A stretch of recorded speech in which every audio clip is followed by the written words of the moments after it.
Hi, this is Arnie, and today I'm going to be looking at section 3 of the listening test.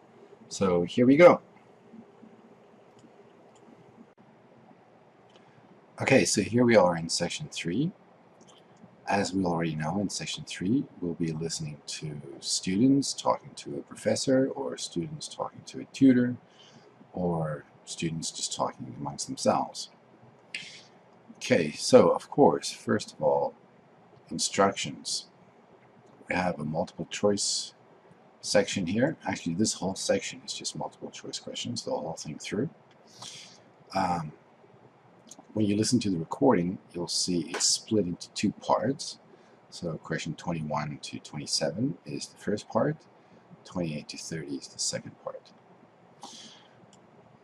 After looking at our instructions, of course, have a look at the title, Study on Gender in Physics.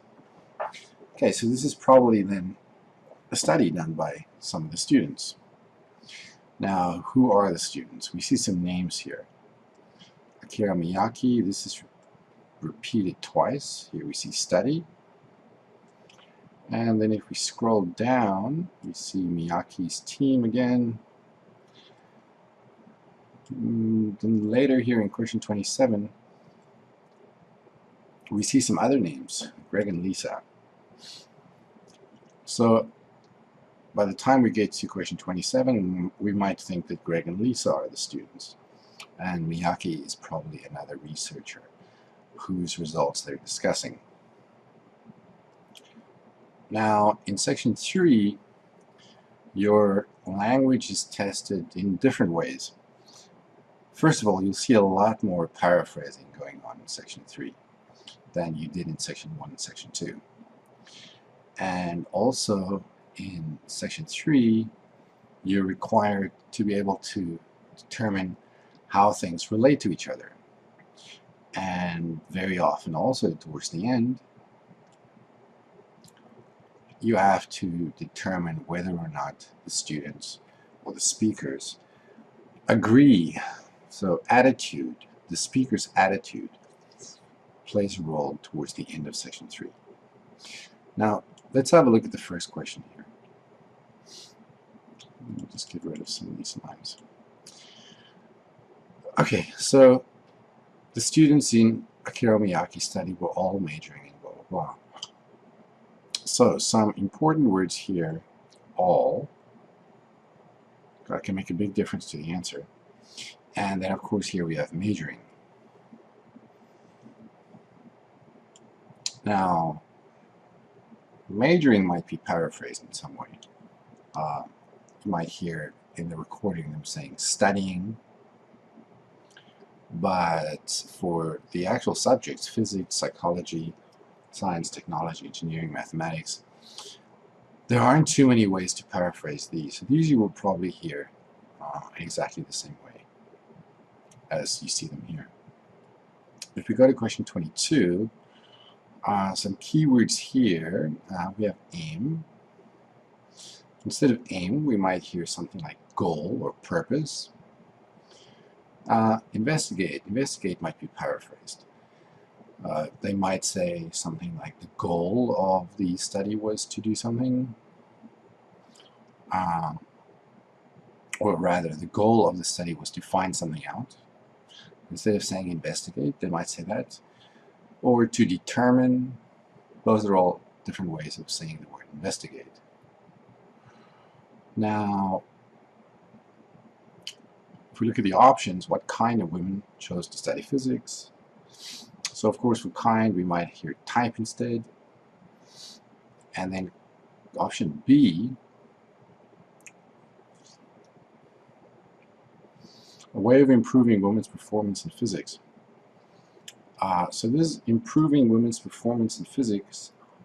Well, how is performance at school measured? It would be through grades, right?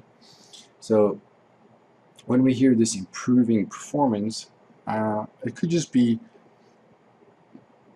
that what you'll hear instead is to help them get a better grade. And option C, whether fewer women than men study physics at college. Well, if fewer women than men study physics, uh, another way of saying that, of course, could be why it's less popular. So you need to think of paraphrasing of some of the key words that you see in both the questions and also the options. So with 23 and 24, you really should do the same thing. Find those keywords and think of paraphrasing or synonyms by which the same idea can be expressed. Now, when we go to question 27, a little bit of a difference here. Important thing here is and. So the correct answer cannot just be a proposal by either Greg or Lisa. This is something that they both need to agree on. So you're going to have to listen for some words from the script that shows that the two students agree with each other. And the same thing here in question 28. I drew this red line here because you have some time before questions 28 to 30 have to be answered. So you have a little bit of time to look at these questions. This line here just represents a break. So Greg and Lisa decide. So agreement, not just a proposal, you need to listen for agreement. And the same thing here in question 30. So you will probably hear some suggestions given by Greg and Lisa, and it's your job to decide which of these suggestions they both accept. So let's have a look at how referencing works in this section. Let's have a look at question 23. The female students were wrong to believe that, and then we have these options here. Now, if we go and look at the script, we see here is, let's try that again. We see here is where it's mentioned. Female students thought the male students assumed that they weren't any good at physics. Then Greg discusses the topic again. He says that's what the woman thought. So we have that, which refers back to this here. And importantly here, no one was making any assumptions about the female students at all. So why this is important is because in the question,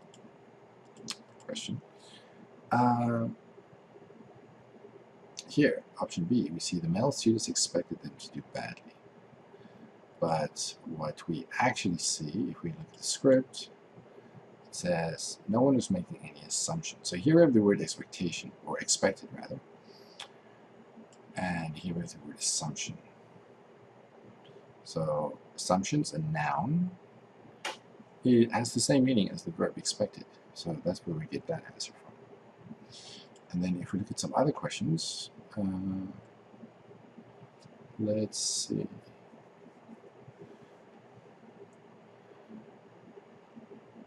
So look at question 28. Greg and Lisa decided that in their own project, they will compare the effects of something. So here is where they talk about their own project. Greg brings it up. Again, Greg brings it up. He says, for our project, we could do a similar study. Then there comes some options about what form this project is going to take. So, first suggestion, this one here. A writing task where they write about something more factual. But is there agreement? Because Greg just says maybe. Then Greg has his own suggestion. Half the students doing a writing task and half doing something else like an oral task. And then Lisa has another suggestion. half do the same writing task as in the original research, and half do factual writing task. So we have these three different options that we see here in the question. But what do they agree on? That's the important thing. So here Greg says that's it. Good. Okay, so of course he refers to Lisa's suggestion. And exactly the same thing happens in the last question. What will Lisa and Greg do next? Three different options. And here they bring it up. So Lisa says, well, what do we need to do next? So suggestion number 1, suggestion number 2, and suggestion number 3. But of course we can see that Lisa here already thinks that her second suggestion is better, and Greg agrees. And just as confirmation here right at the end, Greg says, well, maybe let's just go with your idea. So these phrases like great or go with indicate that some agreement was reached. Important for section 3 of the listening test. And in the next video, I'll be looking at section 4 of the same test.